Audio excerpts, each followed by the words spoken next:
Hello, everyone. This is Morgan Freeman, and I want to tell you a story about Andy Dufresne. My friend Andy Dufresne. Andy Dufresne was a good guy.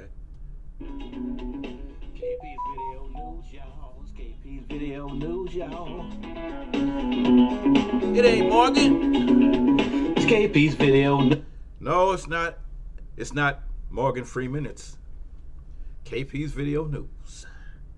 All right, folks. Yep. Yeah, how's everybody doing today? You ready to get your weekend started? Some of y'all had a short week because of fake man-made holiday.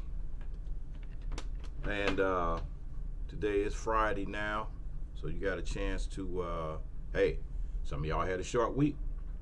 You know, all you working folks out there, you know, all you working stiffs, as they call them. Anyway, this first story, this is the lead story I'm going to throw out here. And you know, it says, black people, you gotta vote. You gotta get out there and vote. You gotta get out there and vote so you can get rid of some of these extremists out here. So we got this story, particular story. They got an extremist who said he joined the army to learn how to kill black people better. That's right. Killian Ryan is his name. And the Department of Justice prosecutors, Department of Justice are prosecuting a self-identifying white supremacist former soldier who engaged in violent and racist online communications after he lied on an official form, according to court documents related to a federal investigation. While 21-year-old Killian Ryan's criminal charges are unrelated to his online activity, federal prosecutors detail in their complaint much of what they found during their probe. They found messages sent through Instagram which explicitly stated Ryan's intent to use his combat training to hurt black people. And so he served for combat experience so he can make it more proficient in hurting black people, wrote Ryan, who had been stationed in North Carolina, in an Instagram message uncovered during the investigation. Ryan, who was let go from the Army's 82nd Airborne for misconduct, was arrested for allegedly claiming that he had not seen his biological father in about a decade on his application for a security clearance. It was later uncovered that the father and son were in contact and communicated on Instagram, a platform where both engaged with accounts associated with racially motivated extremism. According to court documents, Ryan's father also attended his high school graduation. Lying on his application is a violation that typically results in loss of clearances or firing, but usually not prosecution. One or two things happen. Either the government is taking a much stronger position on racist white nationalist extremists if they find them within the U.S. government, or something else happened where this individual really aggravated someone personally. Ryan was also allegedly used an email address to register on Instagram account and kept in contact with numerous accounts associated with racially motivated extremism. By affidavit filed by a Fayetteville police officer assigned to the FBI's Joint Local Terrorism Task Force. According to the Anti-Defamation League, 14 and 88 are two numbers associated with white supremacist group due to speech titled 14 Word Speech by white supremacist David Lane, and in which the words begin with the letter H, the eighth letter of the alphabet. Ryan was arrested on August 26th, and no specific court dates for Ryan were included in the report. Okay, so now, sidebar here. This is where I'm going with this right now. With that particular story that I just got through reading and just got through doing, you have to think, because they just came out with a list this past week of hundreds of law enforcement agents, people in the military, and politicians that were involved in the Oath Keepers. So if that is the case, then each and every last one of those cops, those people in the military, and those politicians should be removed from their positions. They should be removed, they should be fired, and they should be put on a list to never be hired again. Especially those government officials, those politicians, which you work for the federal government, you cannot belong to any subversive groups. If you belong to the military, you cannot belong to any subversive groups. You know, even working at the post office, you cannot belong to any any type of groups that are anti-government hate groups. You can't do it. It's against federal law. And if you fill out an application, a federal application, and you get a federal job, and you are a member of one of these racist groups, then you can be terminated, and you should be terminated, and you should be put on a list, like I said, to never ever be able to get that job again. Okay. Next story. They got a Louisiana state official arrested after she's caught in a drug transaction with a wanted suspect.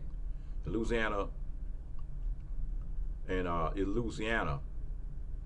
So Bridget Hull, the executive secretary of the Louisiana State Board of Private Security Examiners, was arrested Tuesday as police were searching for Stephen McCarthy, a man with drug and firearm related warrants out for his arrest, according to a statement of the Livingston Parish Sheriff's Office. Louisiana Attorney General's office had asked for the Sheriff's Office to aid in McCarthy's arrest Tuesday, when deputies located him near a fast food restaurant in the Albany area. They found Hull and McCarthy in the middle of a drug transaction. Officials said Hull was described as an acquaintance of McCarthy. McCarthy fled the scene in a vehicle and struck a car in his escape attempt. The vehicle's driver sustained minor injuries, the sheriff's office stated, and McCarthy was ultimately arrested with no injuries.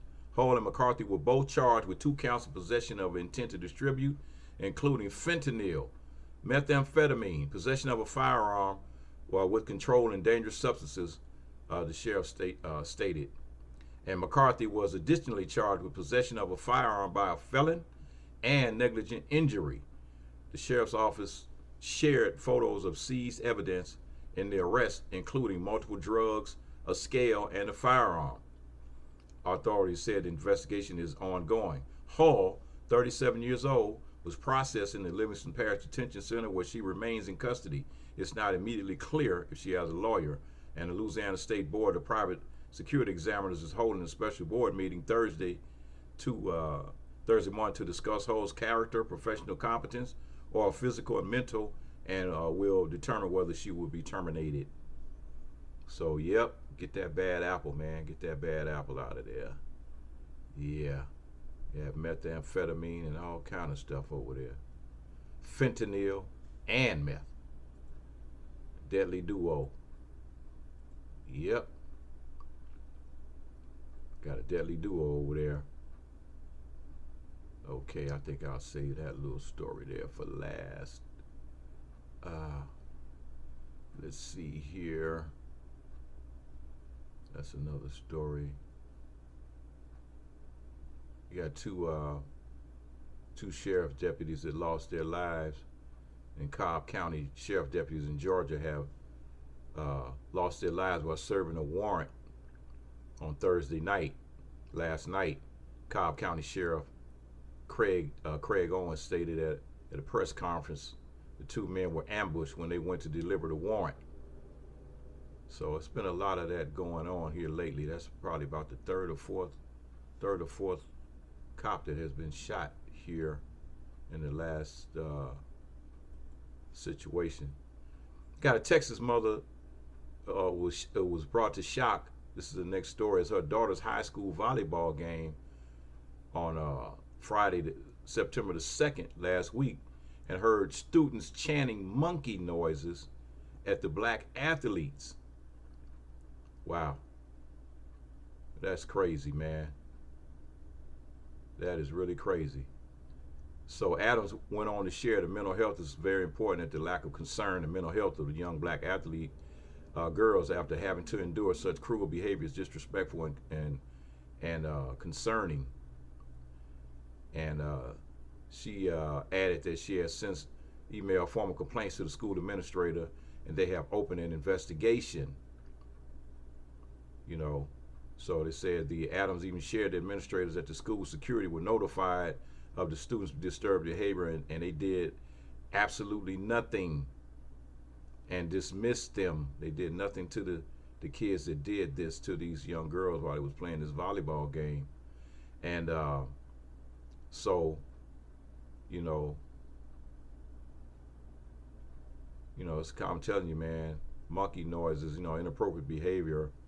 And so I'm gonna follow this story. I'm gonna get back on this particular story and follow it up and see exactly where they went with this. It's a sad situation. So anyway, they have a next story, the final story. It said there's a black renaissance brewing in Italy. Come on, passport. And we're here for it. I've noticed an influx of black celebrities, creatives, and influencers traveling to Italy. You're not alone. The European hotspot, known for its luxury shopping, deliciously carb-filled food, and sparkling beaches, has become the go-to destination among who's who. One thing we know for certain is that black people have been prioritizing rest and luxury with the rise of phrases like soft life and black luxury. Black luxury, a renaissance seems to be budding in Italy, a place where black people can unapologetically unwind and enjoy the fruits of their labor, and we're all for that. The inspiration comes from inspiration comes great art. So I'm telling you, man, Alicia Keys, Swizz Beatz, recently celebrated 12 years of matrimony in Venice. The couple visited Italy to view fine artist Kende Wiley's new collection, An Archaeology of Silence. Couple is also known for their extensive collection of black art. So it's no surprise that Italy was the destination they chose to celebrate their wedding anniversary.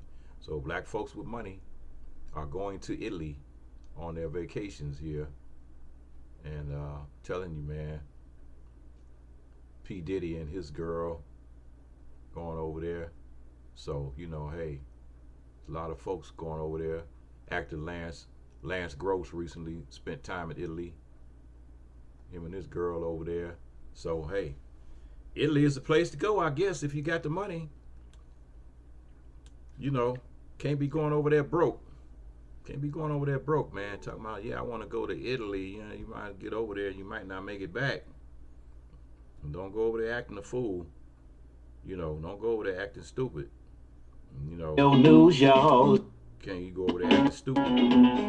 That's right. KP Video News, y'all. KP's It's really Morgan Freeman. Video News, y'all. It's KP's Video News, y'all. It's KP's Video. Don't forget, he's a collector.